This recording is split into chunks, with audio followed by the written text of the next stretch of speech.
Ooh, and speed limit, that's good. Hello, ladies and gentlemen, my name is Dietrich, and today we are test driving a 2025 Hyundai Tucson Hybrid SEL convenience model. This is the kind of second step up in the Tucson Hybrid range.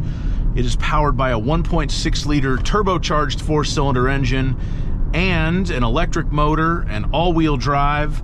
It has a 6-speed automatic transmission, 231 horsepower, and 271 torque. Those are the combined figures for the gasoline engine and the electric motor. And I have to say, this car drives very well. The hybrid powertrain in this is very smooth.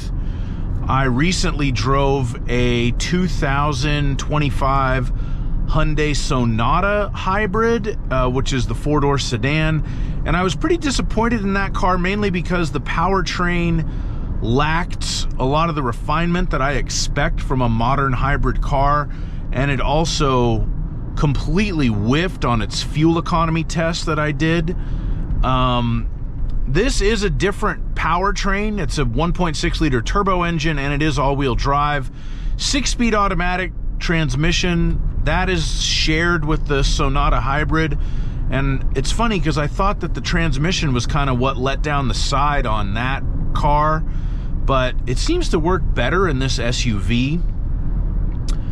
Maybe they messed with the gearing for the 1.6 liter turbo.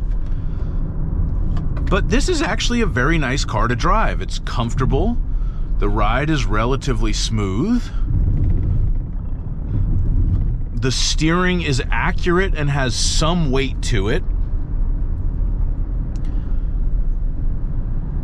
I get the feeling a lot of the time these days that the manufacturers put more effort into the sport utility vehicles than the sedans. Because even though, I don't know what it thought I was going to hit, maybe that truck, because even though I prefer sedans, it just seems like it feels like they try harder on the SUVs. Because they just come out better, and maybe that's because they know they're going to sell more of them.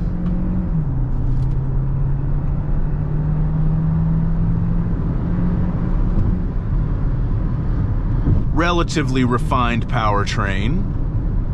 The 1.6 liter Turbo 4 is a little gruff in the upper rev range, but nothing too bad for the class.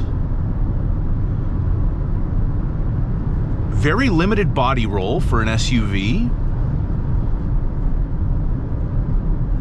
Yeah, this is definitely a better overall package, I think, than the Sonata that I drove maybe a month ago. And the Sonata was a fine car. I think it just, the hybridness of it wasn't very good. If I was going to recommend somebody get a Sonata, I'd say I just skip the hybrid and get the regular gas engine.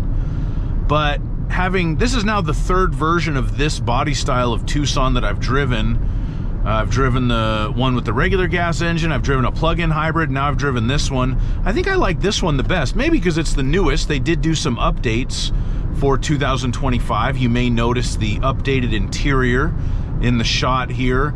The front end, from a distance, looks the same, but they kind of changed those crazy spider eye LED running lights. They made them a little bit less crazy because there's actually fewer of them. They're sort of fewer units that are larger as opposed to more units that are smaller. I liked that look a lot when it first came out. I have to be honest, I'm starting to think it looks a little bit dated at this point, and I prefer the light bar look that was on the new Sonata. It was also on the Hyundai Kona Limited that I drove last year. The Koreans are probably the most expressive these days when it comes to their LED lighting. And so maybe all of these looks are destined to be dated relatively soon just because they put more of a flourish into it. But that new light bar on the new Sonata, to me, really looks fantastic.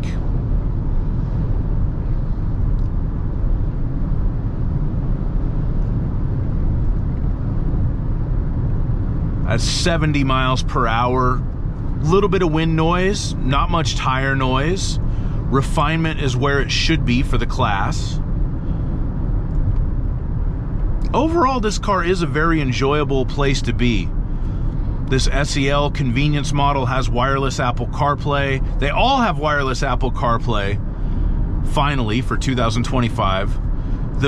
In a strange dichotomy on like last year's Tucson, if you got the highest end package with the best stereo system, you had to plug your phone in to do Apple CarPlay or Android Auto. But for 2025, they finally made it wireless across the board. You've got the panoramic moonroof. Even though it's not the premium audio system in this particular car, it still sounds really good. It's got the ambient lighting, so you can change the color of the interior lights at night. I like the new sort of minimalist digital gauge clusters. Let's go for the pass. Let's give it the hybrid turbo jiggity jack power.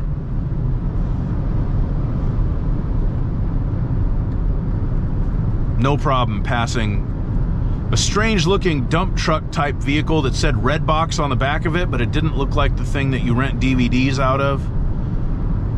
Actually, I think Redbox went out of business. I don't know, I never really used them, so I'm not the expert there.